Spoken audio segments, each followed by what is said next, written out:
is the GMologist, GM extraordinaire, the GMologist.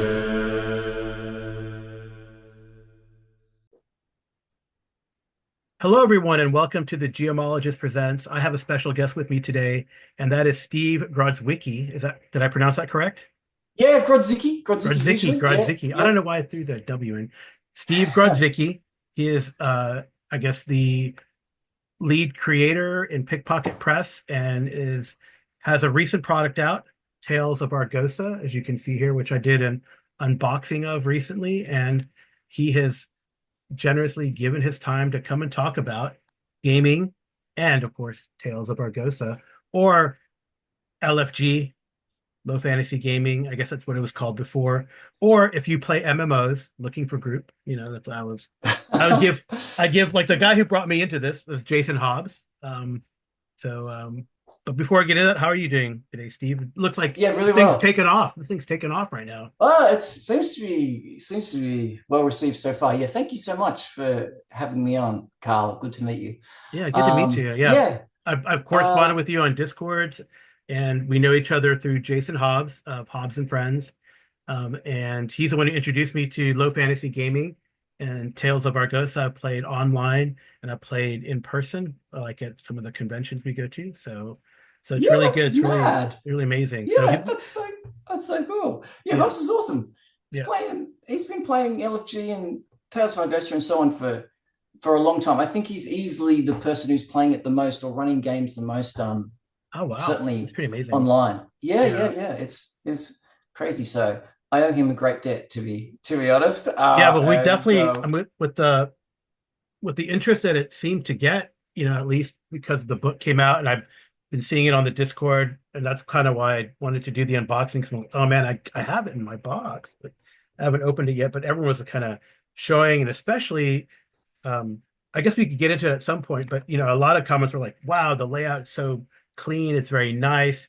You have these like art pieces that are in there, like this like black and white sort of sepia, and nothing too crazy. But they're like this one's, I don't know if it'll show up on, but that's the orc one is amazing. oh yeah, That that's one of creature. Marston's ones. Yeah, yeah. Yeah, So that's he did pretty. quite a It's few. a beautiful book. It's a but not ostentatious, I guess, but a beautiful book, very purposeful. Everyone has very much commented. I'm probably getting ahead of myself, but I'm just lauding about the book. But everyone's commented on like the end papers. Yeah, usually there's Oh like a yeah, map or something, but the end papers have like charts, and they're really yeah, good. yeah, They're really good. So we'll talk about maybe yeah, how that came about or that development and stuff like that. But yeah, yeah, so yeah. they're really great.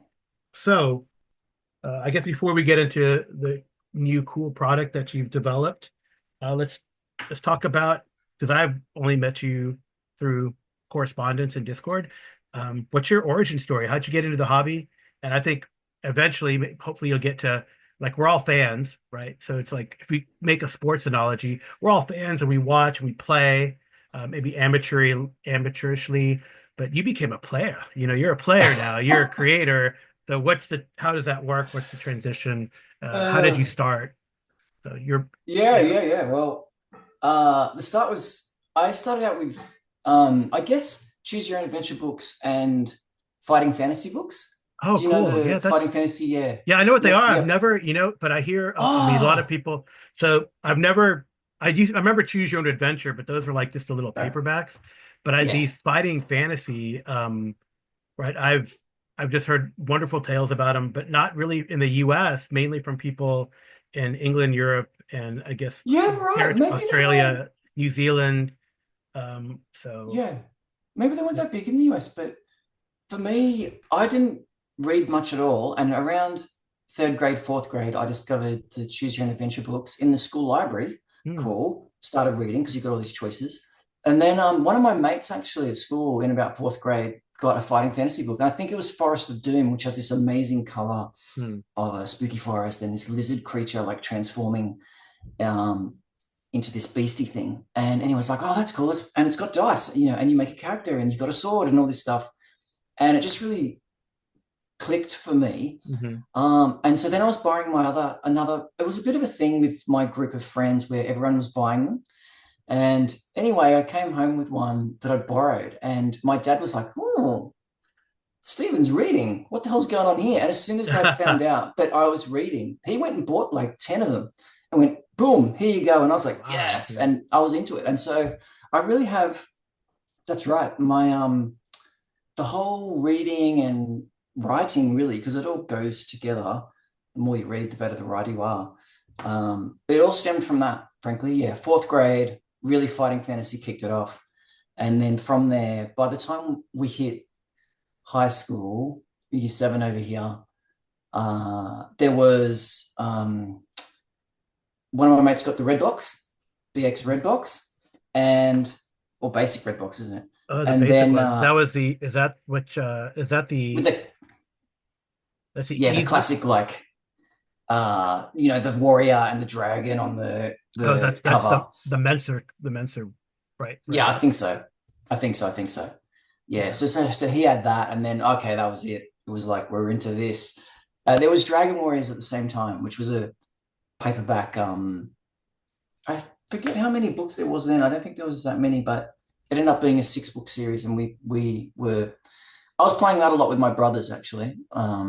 The Dragon Warriors, and then playing D&D with my mates. So that was sort of the origin, I Also, suppose. And then so we played that for early years and 80s years. and early 80s. Yeah, Yeah. yeah. Around, so for D&D would have been around 87, I thought, I guess Okay. 87, 88. Late 80s. Okay. That's Yeah, cool. and then we very quickly though, like basic was, oh, that's basic, and there was this other game called Advanced Dungeons and Dragons. So we were like quickly made the transition into that. For better or worse, ultimately, I don't know, but we played 2E because by the time we got to it, it was second edition, Okay. AD&D, and we played that for like 14 years or something, for years and years and years. That was our main game. Yeah. And then we branched off into Shadowrun and Werewolf and other Immortal and Earthdawn, Cyberpunk 2020, like all these other games eventually found their way in.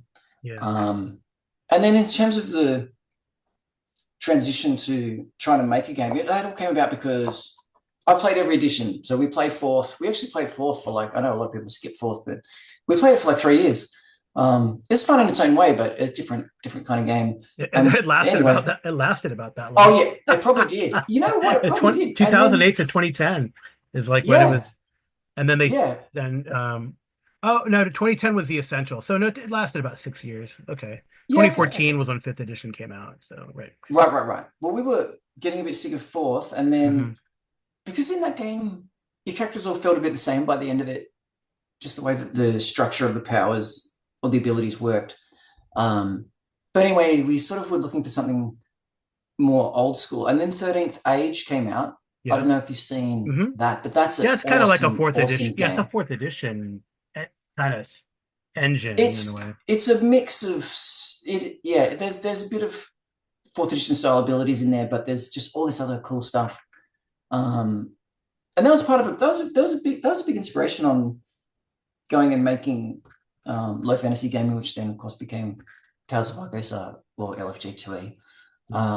But yeah, 13th Age, played that for a while, and then 5th edition did come out, and I wanted to play Primeval Thule, which was it's a Yep. very sword and sorcery setting by Sasquatch Games. I don't know if they're still around or not. I'm not I sure, don't but know. I mean, I know those authors are still around freelancing, but I do. oh yeah. I'm not Yeah. sure if the studio. I don't have a. There probably was a copy behind me somewhere on the Oh shelf, right, but I do. I yeah. know what you're talking about. I do have it. I like it. I like the verse. It's very interesting, right? It's that kind of. It's got a sword and sorcery vibe, and Really strong, yeah, primordial I world love the and maps. I'm always interested in wilderness. or attracted to maps, and I love the Thule. That's how I Yeah. pronounce it, Thule. The Oh right, yeah. Oh yeah. I just say Thor, but Yeah, I know. Me too. I'm probably doing it wrong. But anyway, I wanted to play Most, that. I wanted to yeah. GM that for the guys, and we had it was like a 5th edition version or something, Yeah, there's and the like a 5th edition Pathfinder rules and then the fifth edition. Yeah. just did not mesh with the way it was described at all, really. The So magic what was the disconnect, if you don't mind me well, asking?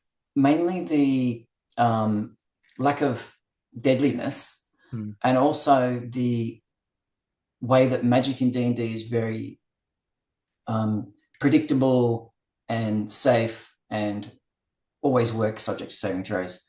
And the way that Primeval Thule described magic was much more dangerous and unreliable and unpredictable. And so, yeah, what I started doing was I had a website called D&D Hackers Guild. It's still there.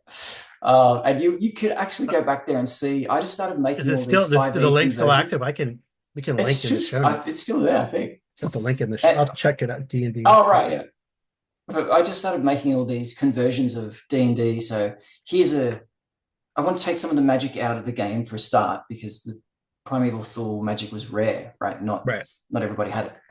So I made a sort of spellless ranger, spellless bard, and then I went, I needed some kind of table to make magic dangerous. So I made the dark and dangerous magic table, stuck that in there. And ultimately what happened, I was changing so many things, changed rules about getting injuries when you get reduced to 0 hit points. And I changed so many things. I went, you know what?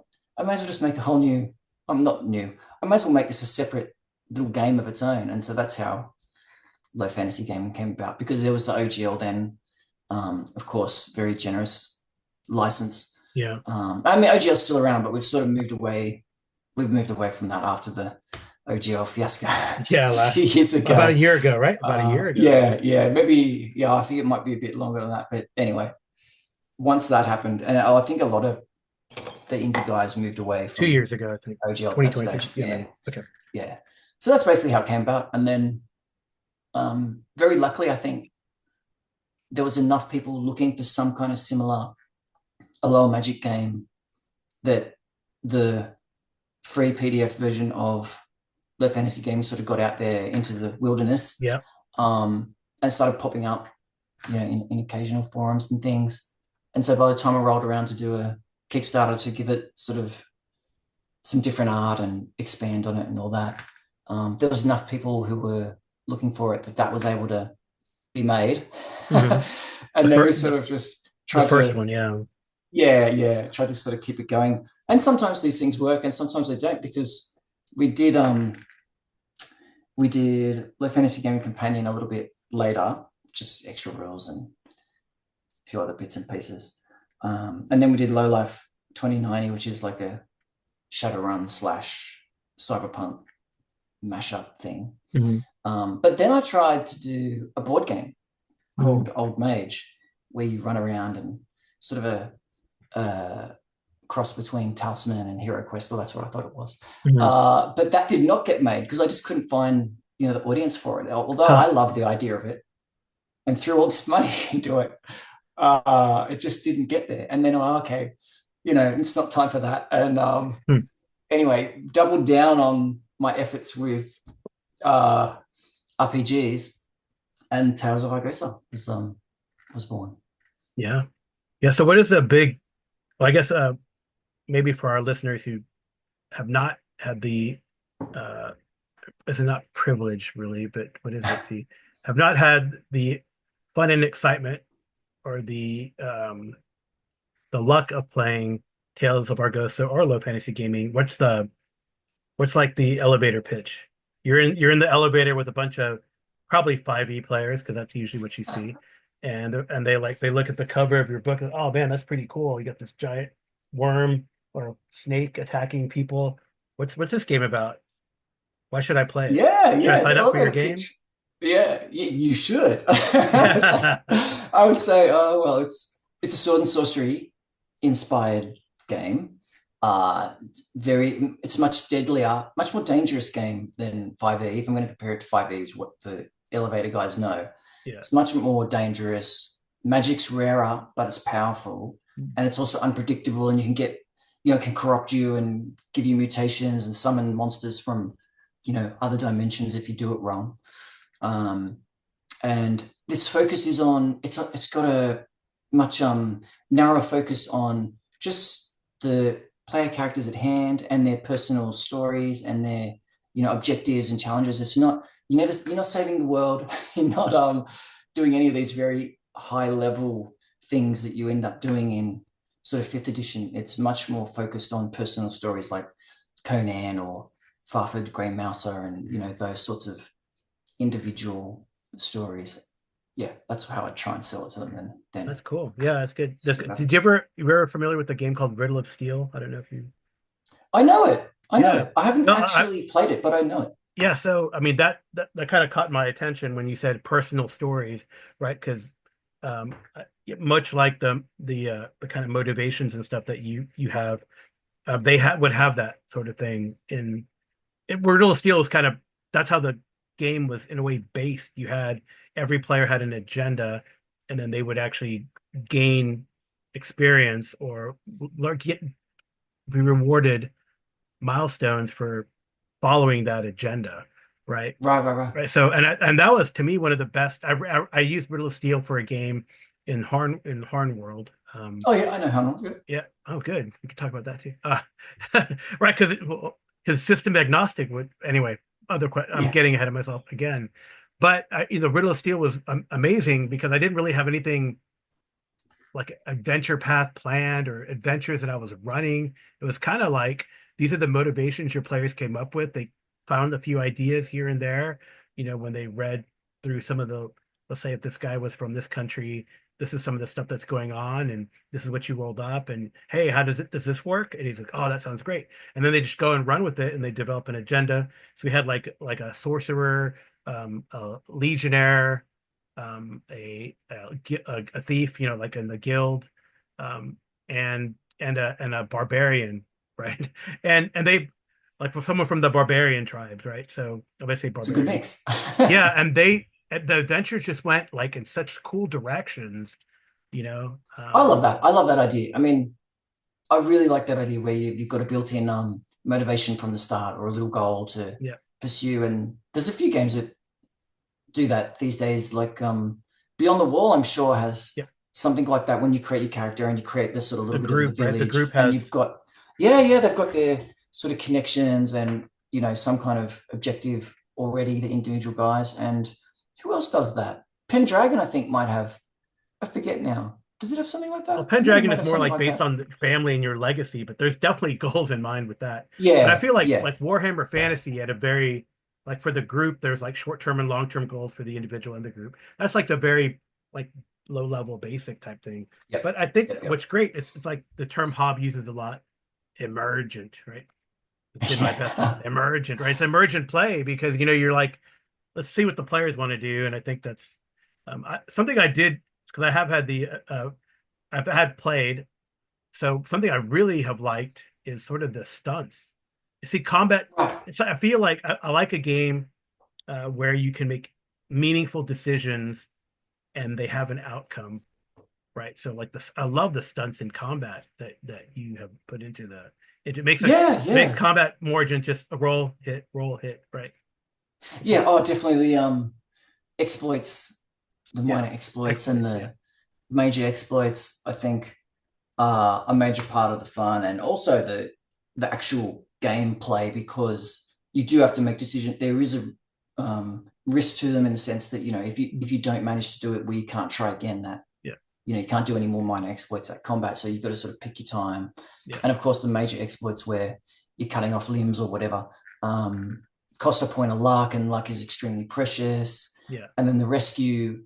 I changed that in this edition to be just one per adventure, because in LFG you could do it as much as you liked. I mean, it still cost a point of luck, so there was a limit on it. But when you've got 5 characters and they all start with 11 luck, that's actually quite a large pool to draw on over the course of a short adventure. And most of these, one of the things that I've tried to home in on is making the game more dangerous or a little bit more gritty. And in order to do that, I think the rescue's still cool, still good to have it in there. And if you've got 5 characters where you got 5 potential rescues up your sleeve, that seemed to be enough.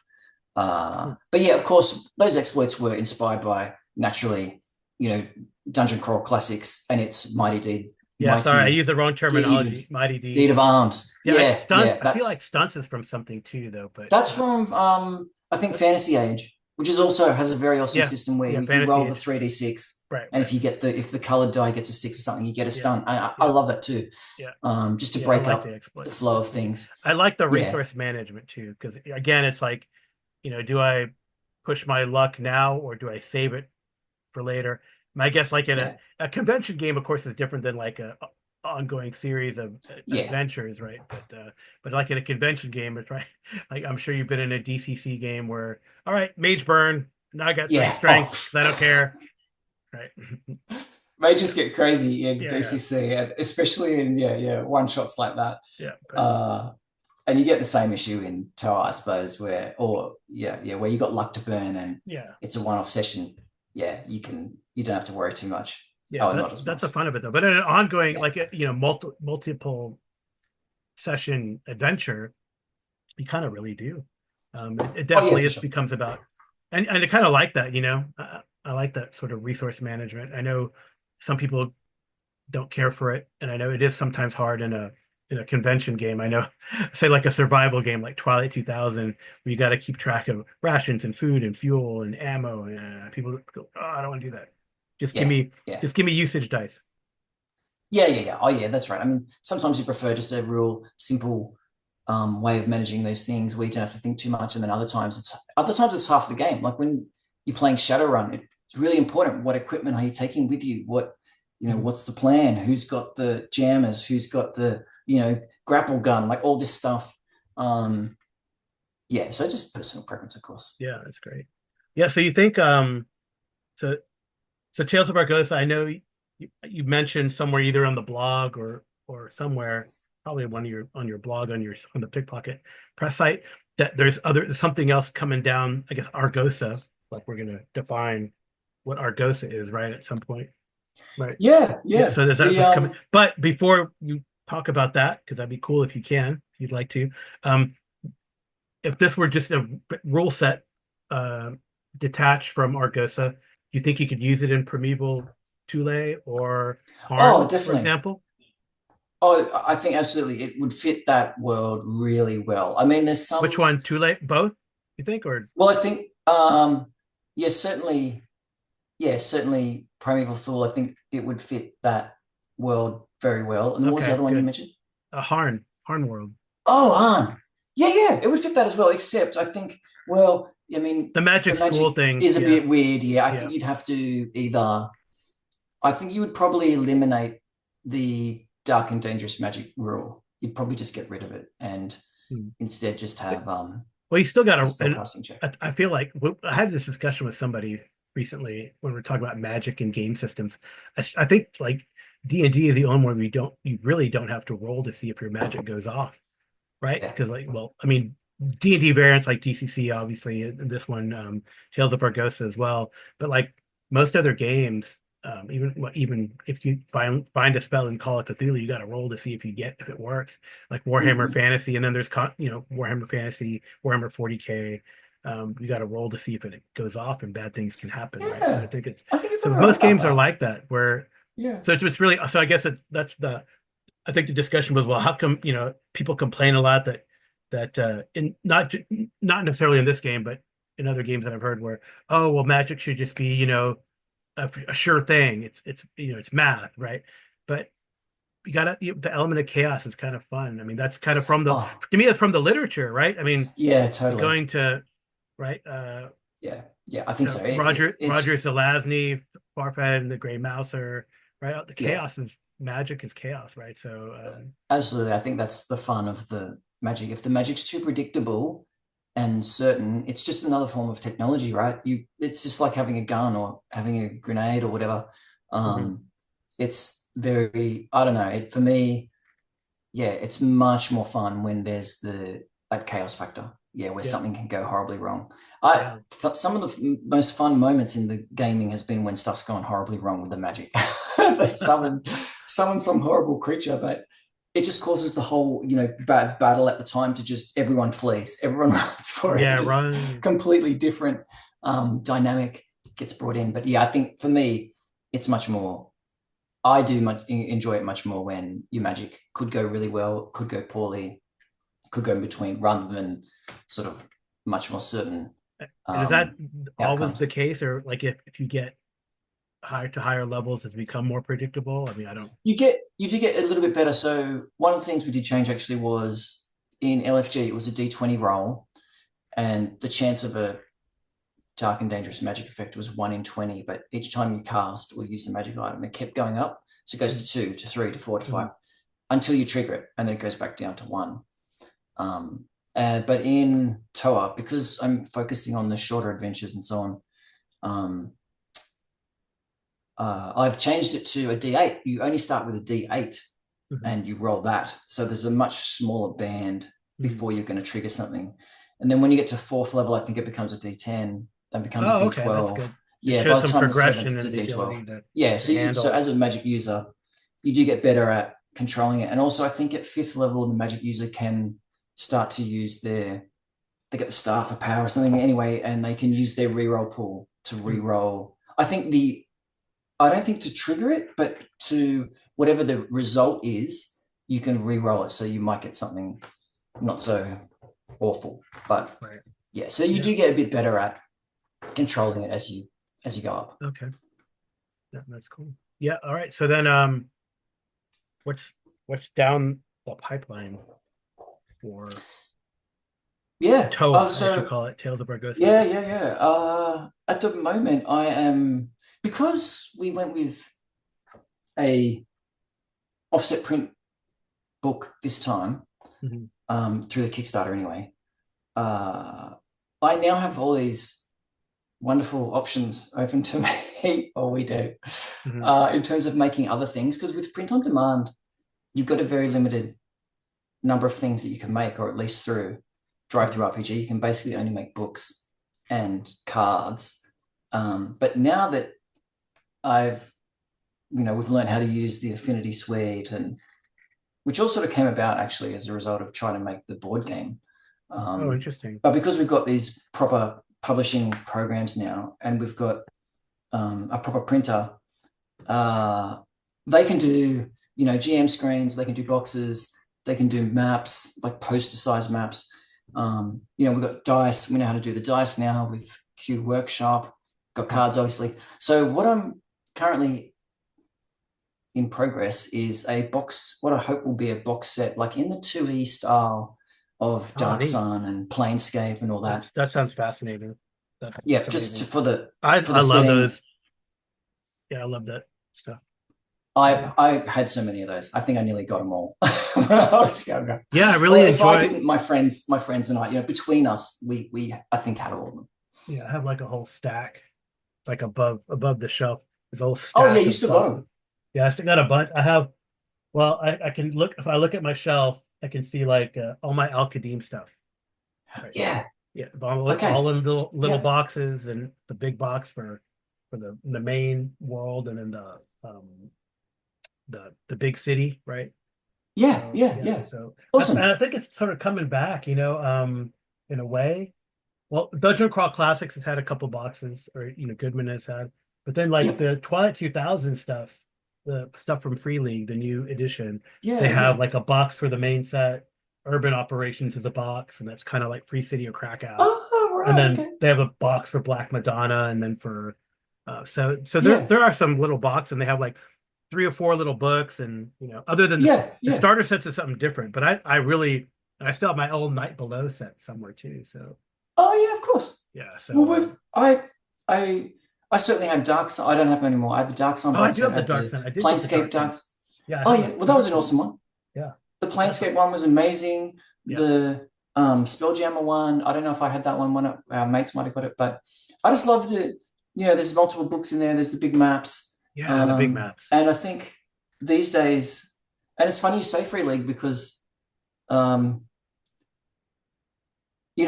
I see them as an inspiration, Free League, and what they've been able to do. But their box sets are through, I think anyway, and in recent times at least, I know they're using Standard Impressa, which is the same printer we use to make Tales of Argosa. So if they can make those sort of box sets and such awesome box sets. I'm very confident that, we'll be able to make something similar. And what I had in mind was like, a player's guide, GM guide with lots of, adventures in there, then a big poster-sized hex map that you can explore, and it's all keyed. Nice. And then we'll throw in, some goodies on top of that, like cards, dice, or whatever it's going to be. I don't know, but there'll be other stuff in there, pre-gens. So that's what I've got planned anyway, which is whether it will come to fruition. Yeah, that sounds fascinating. Fantastic. That's what's in the works. Yeah. So that's cool. So yeah, I am looking forward to that. I love collecting worlds. I know there's this guy recently too. Yes, this guy. Did he do a box set? No, he didn't. This guy DM Dave. I don't know. He does 5e Oh, stuff. yeah. Yeah. So he did. Yep. He did his like little box set of his world. So I collect those things, I guess. So. Oh, right. Okay. So the Omeria setting or something. So. Okay. Yeah. There is actually already, because in 2017 I did the Midland. It's called the Midlands Low Magic Sandbox Setting book, and it's the Midlands of Argosa. Oh, okay. And so this box set would basically be a revamp of that. But my plan anyway is to make it more sword and sorcery style, more, a little bit, some more alien-esque elements to it. And then just a, bit of a general revamp, and obviously new art and all that, bits and pieces. So there is already a Argosa world there, but it's a little bit dated. 2017, I guess not that old. It's only not that old. 7 years. 8 years. Yeah. All right. So I did mention the end caps, the end covers. So how did that idea come about? And then the other thing I want to talk about, because you mentioned the cards and dice, I do want to talk about your oracles, the oracle tools. But yes, but yeah. So what was, like, why did you decide to do that? Cool. I like it. It's cool. I mean, like, it has even the exploits and everything. It's like a It's basically the GM screen. So the GM screen is for free on drive-through. You can download it. I mean, the PDF of it. You gotta have a physical GM screen, a thing that you can slot. I have you slot in. That's what I've got. Yeah, and I just take them in and out depending what game I'm playing. But and I basically, that's in a landscape format. Okay. And pretty much we changed it around to being, and that reminds me, I've got to update that GM screen and put the portrait version on there. Yeah, because we made the portrait version now. It's very similar. It's not exactly the same, but most of the same stuff that is on the GM screen is on these pages. And this actually became possible because in actual fact, my original plan was not to go with these printers, it was to go with some other printers. And I won't name any names, but basically when it came time to actually print the books, the printer increased their price by like 60%. And I was like, Jesus, that's just not feasible. So I had to look around, and luckily I found these other awesome printers, and they could do printing in the covers, in the end papers. And I was like, oh, well, man, we will definitely take advantage of that. And so I thought, we'll put basically the GM screen in there, because I think that's the sort of thing, when you're playing, if you quickly need the trauma tables, they're on the back there, or if you want to roll up I love the NPC, there's a little bit there. Yeah, the NPC quick and dirty generator, great tool for the. You even have the names.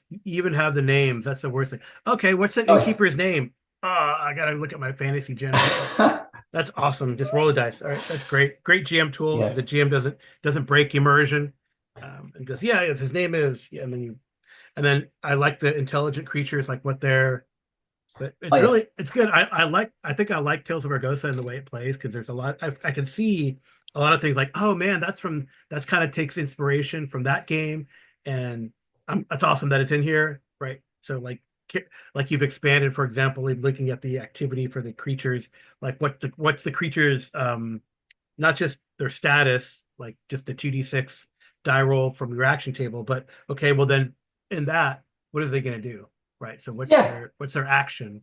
So that's really neat. That's, to me, it harkens to Traveler. I don't know if you're familiar with Traveler. All right. I haven't played Traveller. I've read, through it. I've read parts of it, and especially the life path, the start where you can famously die as you create your character. So I've definitely read parts of it. But yeah, that activity die, that relates to that activity die, which, it's just a D6, frankly, but we did D6, make a little it's nice.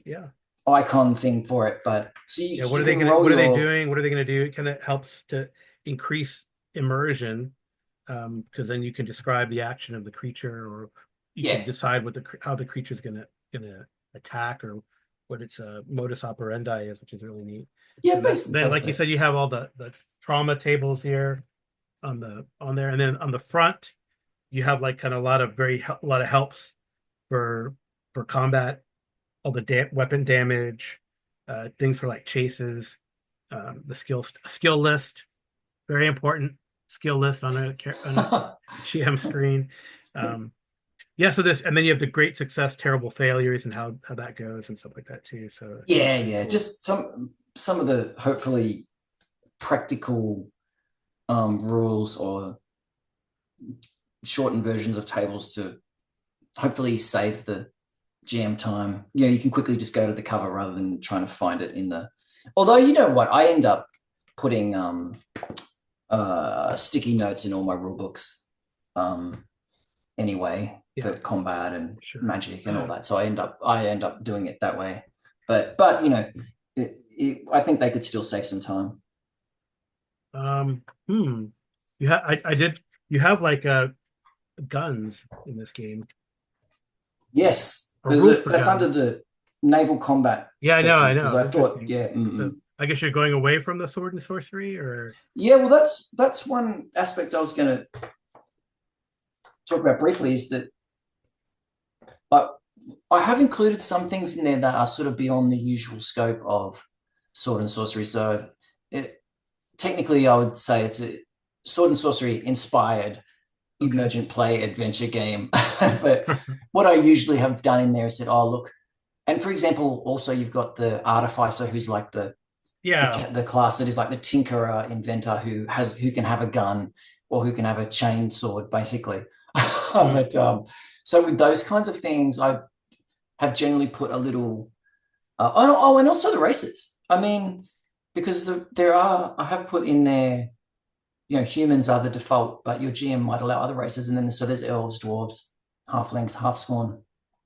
But what I've generally said is that, check with your GM if these things are going to be allowed in your game, because the default is that it's humans, and the default is that there are not black powder weapons. But if you want to play a more pirate themed game, later on in different sort of style of setting, we can still do it with this rule system.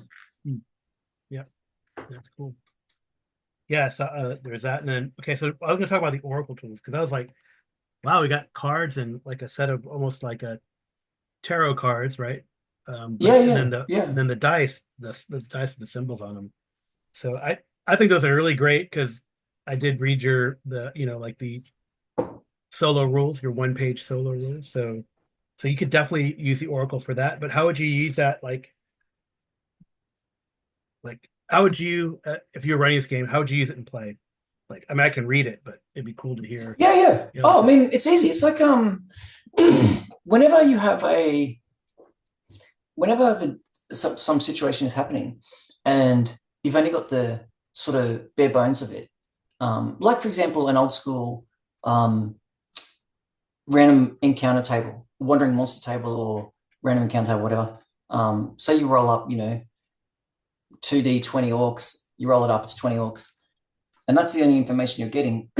You can go to the deck of signs, which is the sort of open question card oracle, where it's got all the nouns, verbs, and all that.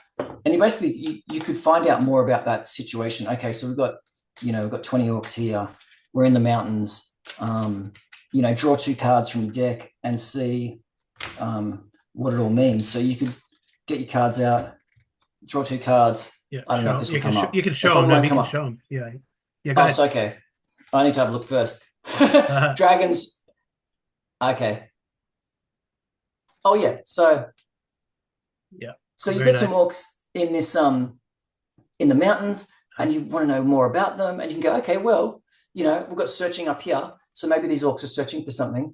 And I do generally recommend combining two words Yeah. from two different cards just to make it a bit easier to pull up a prompt. But you could just go, well, they're searching for someone, and then you might have, oh, I don't know.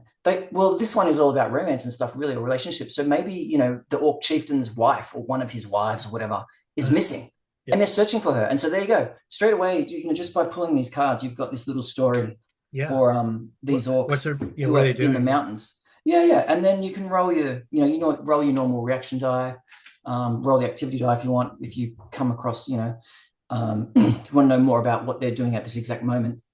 Are they resting? Are they on the trail, or are they arguing about something?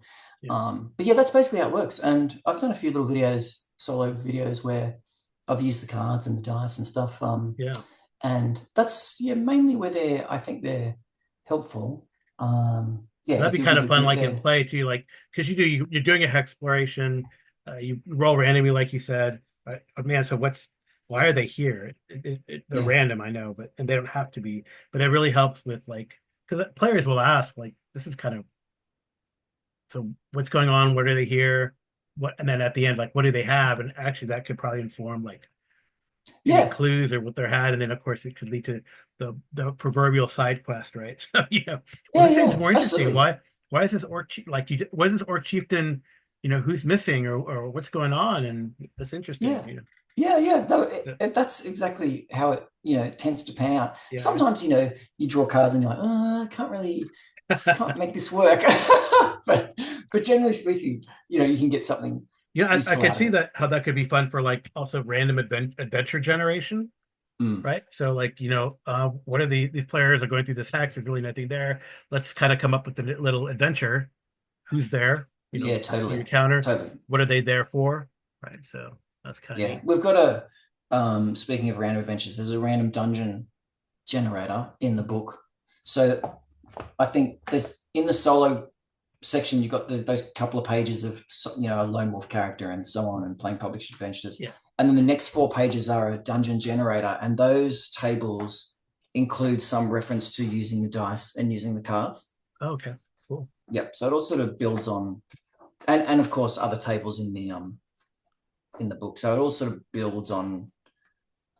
Yeah, it doesn't look like much. It only looks like 4 pages of tables, but those tables reference the treasure tables, the tables reference the cards, the tables reference the spell list. All so it's more versatile than it looks on the face of it.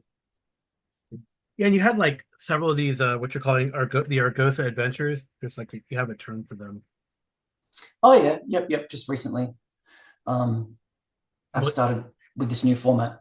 yeah, so that I have they're part of the Kickstarter, at least the PDFs, but then the print on demand, which is actually very, very generous. I know people are like, oh, print on, you still got to pay for it, but it's really pretty generous, guys. Seriously, it's really good.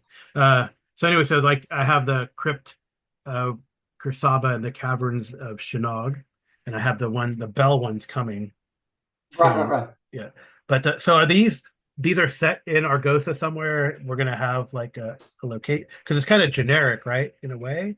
Yeah, Yeah. yeah. From memory, they are in the sense that I just refer to, like it might be the Iron Hole Mountains or the Wistwood or something, which are Yeah, I just love named that. places in the Midlands. Yeah.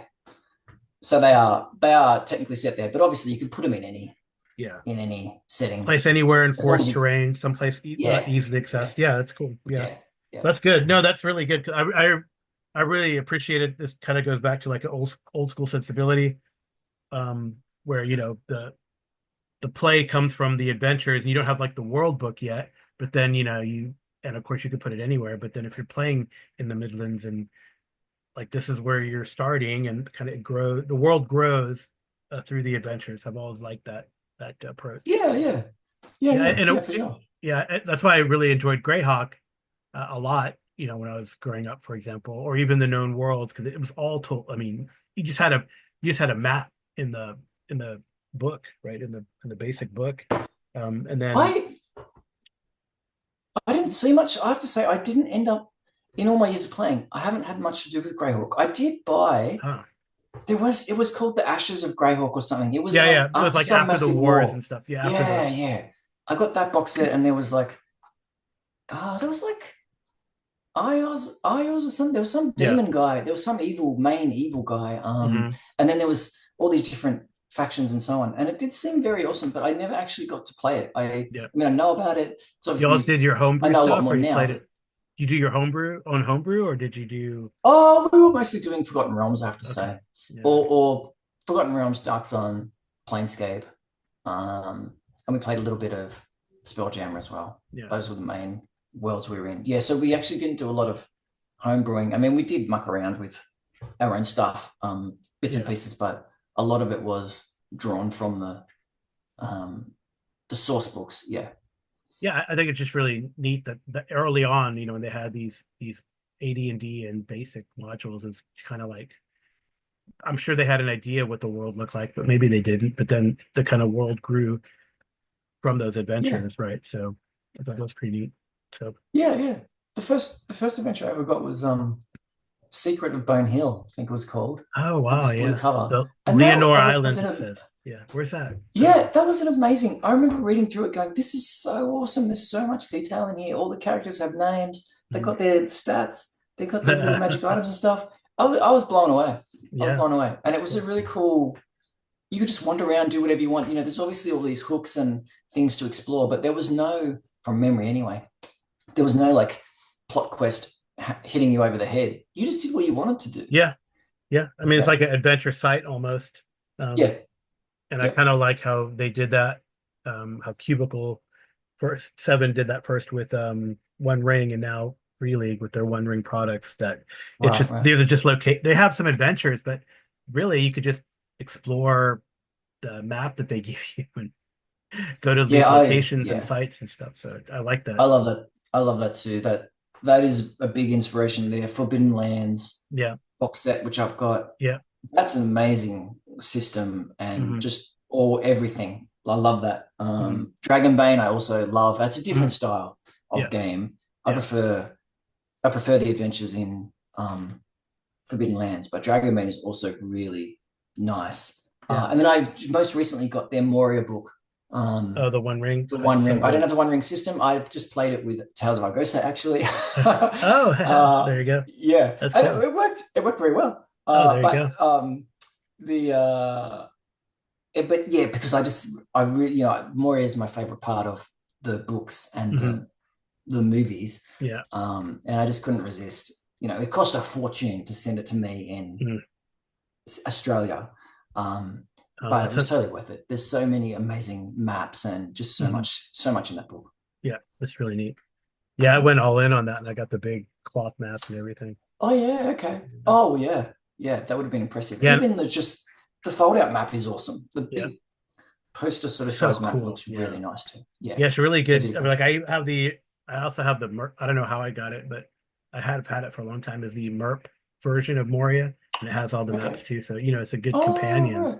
So I have Okay. so much resource. I really want to get there, but we'll see. I just started a One Ring campaign, but that's another Right, right. story. But Yeah, yeah. that's cool that you're able to use Tales of Argosa again. Plug Tales of Argosa for using Oh yeah, I in the just middle played. of I role was playing. So mucking around with it. I mean, well, it works, right? Because magic is not ostentatious. That's not true. They know that they're wizards, but they're far and few between. But magic is there, but it's not like you're casting fireballs, right? Yeah. Oh, It, no, you definitely can. I mean, not in Lord of the Rings, you don't. But when I was playing it, I was just treating Moria. I wasn't really playing in the classic Tolkien style okay. setting. It was just a massive dungeon that the dwarves once owned, and now it's taken over by other things. And so Did it your was players much. I know it was was playing it Moria? much more. Did No, you? no, this was a solo. This was a Oh, solo okay. session. So it was much more of a sword and sorcery version Oh, of neat. Moria. Oh, that's cool. Well, I guess it Yeah. could be right. It could be like an old ruin from some Yeah. old culture, right? Yeah. So it doesn't Yeah. have to be, or the legendary dwarves if there's no dwarves in your world. Yeah, that'd be. Yeah, There's peoples used to exist, the ancients, or let's call them, right? yeah, That's no, kind of neat. totally. All right. So are you just playing solo right now? You have a group, or what are you playing right now? I've mostly doing solo stuff at the moment. I do still have a group but we don't meet up as often as I would like. We used to do very regular online through Roll20 and also Foundry sometimes. Yeah. If you know those two platforms, but I do ultimately prefer and to play in person when we can, just around the table, like the sort of the old days.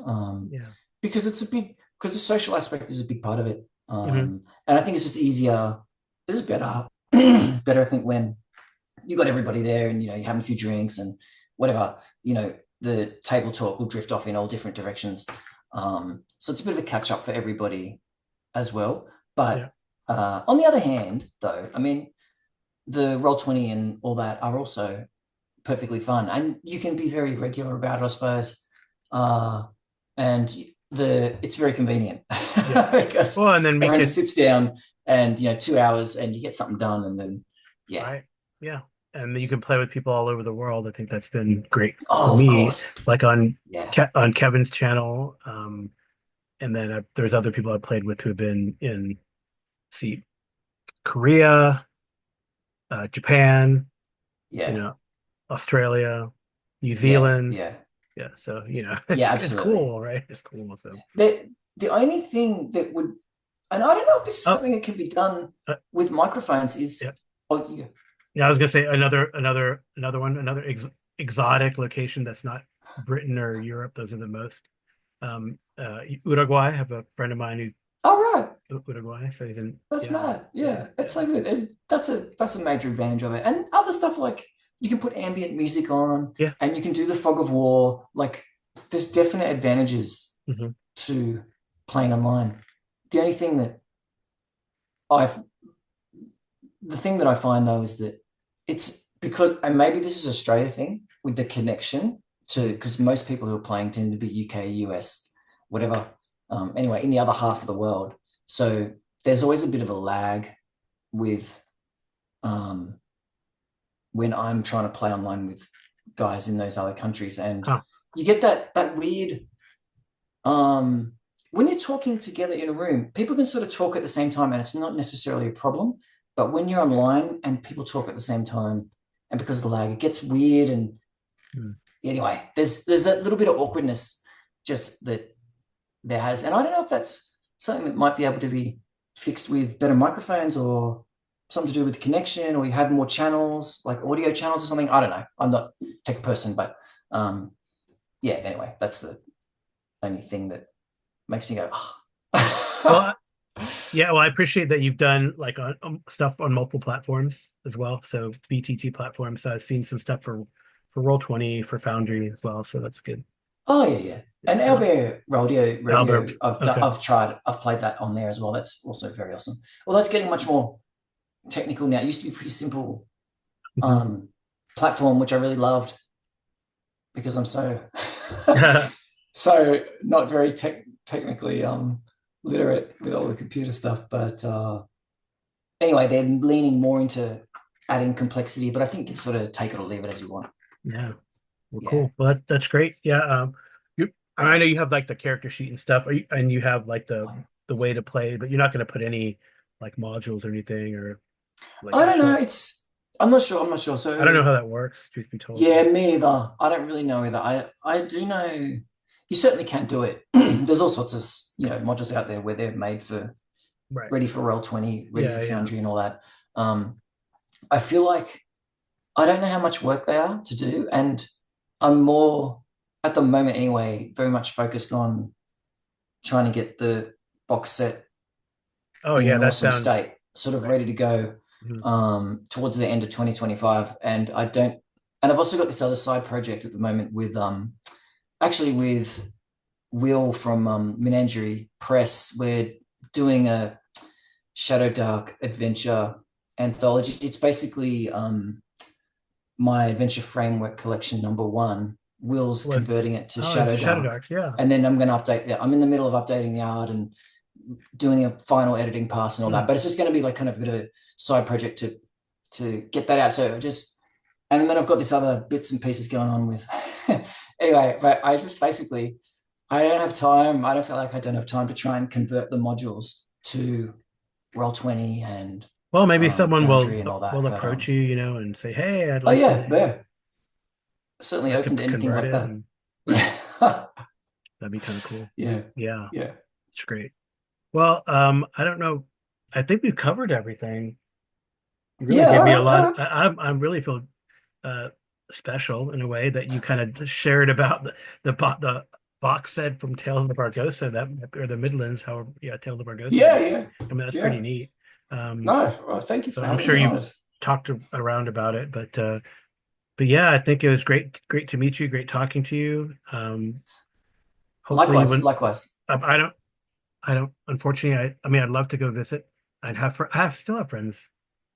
I have a good friend whose family's from Australia, and I still have like Oh, an old colleague who's in Melbourne. So okay. Okay. you never know if I win the Yeah. lottery or I always say that too. Oh, one day I'll get to Gen Con or I'll get one to day. Yeah, Gary I know. One day Con. I'll You know, get I to. just have never, I cannot, it's just so much to fly there. It would be, one day I am going to get to one of these big cons and just go Yeah, to that'd be play great. and enjoy. Yeah, But not this year. yeah. One of these But yeah, days. thank you so much. Thank you so much Yeah, for thank the you so much for opportunity to coming chat. on. It's It's great been to great. It's talking been to great. you. And so everyone, um, go check out. They can buy this, right? Can they buy this? Yep. It is now on print on demand. Print on Yeah, it's on demand. drive through. Okay, on Yeah. drive through. Yeah. So you can get Yep. Tales of Argosa. You can actually go to the Pickpocket Press website and get the first edition, right? The, Not anymore. You not can't. So anymore. I am Oh, okay. sold out. I am sold out of the No, but you could original get print the run. rules. You can get the rules. Oh, sorry. Yeah. Oh, yeah. Yeah, Of course. yeah, Oh, yeah. LFG is on there. yeah. And Yeah, then for you have free. the two adventures. There's a third one as well. And then the other products that he mentioned are on drive through. So Yeah, actually, the cards are on there. The dice. I've got these. Although I've got a few of these Kickstarter dice left, the Oracle dice, but yeah, they're neat. on Game Crafter, there's the wooden version. Oh, wow. That's now available on Game Crafter. The trouble with these are that this is the prototype actually, but the trouble with these is it's very expensive to make custom print on demand wooden dice. So they're a bit expensive, but I've put them up on there at cost. They are $20 for that set, which is a lot for dice, but I can't people buy crystal dice and metal dice, and so oh, that's true. You can buy $100 dice. A now, dice collector is not going to balk at $20. I've seen some of these like precious gem dice for like hundreds of dollars. That's mental. That's crazy. I don't know. I would like to have a nice set, but look, I've got so many dice. You have so many dice. I've got too many dice already. Yeah, so many dice. And then I know dice is an obsession. That could be its own like YouTube channel. Dice, your obsession with dice, right? Because I mean, like I think every single Kickstarter. Oh yeah, I'll get the dice. Check. Right. So many dice for like all these free league games, all these Modifius games. That's cool. I totally used to have a thing where every time I made a new character, I got a new set of dice. Oh, for that character, and so I just ended up with a lot of dice, and even now I still got a big chunk. Yeah, I have my I used to play more tabletop games. My blocks of D6s. I have the same one in red for my Shadowrun. Yeah, so Shadowrun does that too. You got the crazy DCC dice, right? Oh yeah. Multiple sets of those. It's funny. Anyway, it's great. They're easy. Well, they're too easy to collect. Yeah, I know they are. All right. Well, thanks again, Steve, for coming on. And you guys go check out Tales of Argosa. Check it out. I'll plug Hobbs's. We don't have it on our YouTube channel yet, but I would like to get some Tales of Argosa now that I have a cooler understanding of it after reading the amazing book. Yeah. So your layout guy. Sorry, I do this a lot. Something else. Your layout. You did the layout. No, my wife. Your wife did. My wife. Okay. Wife does layout and How does that work, Steph? And editing. Steph. Yeah, I know. It's a bit. That's I awesome. know. I know, right? That's When we amazing. first met, it was like, oh That's god, here we great. go. Steph and Steph. So sorry. So I apologize, Steph, because it said Steph, and I was like, oh, I guess you did the layout too. But no, that's amazing. It's a great layout. I will pass that Steph, on. A lot of Steph people have Grodzicki. favorably commented on that. So yeah, It's very yeah. I mean, like what very like pleased. when I was talking about on Kevin's channel, he's like, "Oh, the layout's amazing." I can my old eyes. I mean, it's nice. It's big print. Yeah. Everything's the colors aren't Well, I need glaring. that. It's soft I colors. can't read the really little stuff without the glasses. So Yeah, yep. but yeah, it's just nice. It's a nice book. It's a nice book, even for like the art pieces that are your artists are very good too. Oh yeah, there's some. I love that like black and white kind of sketch type, but that looks real. Yeah, me too. Yeah. There's some You got a lot of artists too. That's great. amazing artists in there. All We're right. very lucky. Well, go check out Tales of Argosa. Go pick it up where you can, and you can check out Tales of Argosa and Low Fantasy Gaming on Hobbs's channel for sure. I know his Twitch streams, and he puts them on YouTube eventually. But maybe we'll start running some on ours. So That'd be it amazing. inspired me to check it out. To maybe not necessarily in the Midlands, but hey, in Primeval Thule or Thule, however you pronounce it, or some other worlds. That's great. That would be super cool. Well, my pleasure. Thank you so much, Yeah, Carl, thank for you so having me on. much. It's been a blast.